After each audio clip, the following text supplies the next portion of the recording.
À la prise de ses fonctions le 10 janvier dernier à l'immeuble du 2 décembre à Libreville, le Premier ministre, Alain-Claude Biliebynze, avait fondé son action sur le patriotisme, pragmatisme, proximité. Un objectif qu'il a réitéré lors de sa déclaration de politique générale à l'Assemblée nationale, quelques jours plus tard. Dans ce sens, il s'est rendu le 2 février au centre de santé de Zeneyong où se déroulent les travaux d'extension de cette structure hospitalière, après une visite au centre de protection et de promotion sociale pour la prise en charge des femmes victimes de violences.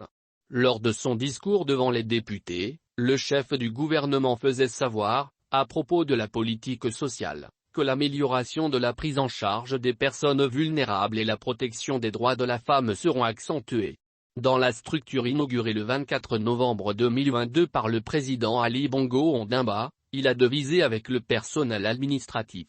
À mettre à l'actif de la première dame Sylvia Bongo Ondimba et de sa fondation, ce centre Gabon Égalité, la toute première structure opérationnelle d'accompagnement et de soutien aux victimes des violences basées sur le genre, intègre le programme gouvernemental de lutte contre les violences. Établissement de référence, il s'occupe des victimes, les aide à se reconstruire, à rebâtir un avenir, tel que l'avait fait savoir le chef de l'État.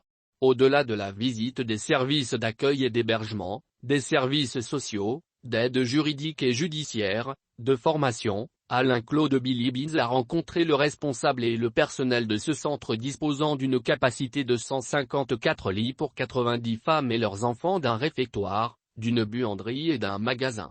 Depuis son ouverture, les victimes, femmes comme hommes affluent pour une prise en charge psychologique. Sauf que les dossiers ne sont pas ouverts au niveau des tribunaux par peur du regard social, mais également des représailles de part et d'autre.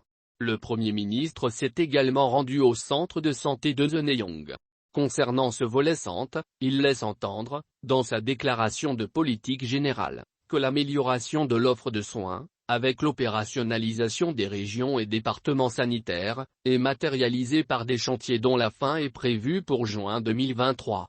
Parmi ces travaux figure l'extension du dispensaire de Zeneyong qui va transformé en hôpital. Toutes choses visant à améliorer l'accès aux soins des populations et de répondre à leurs besoins sociaux.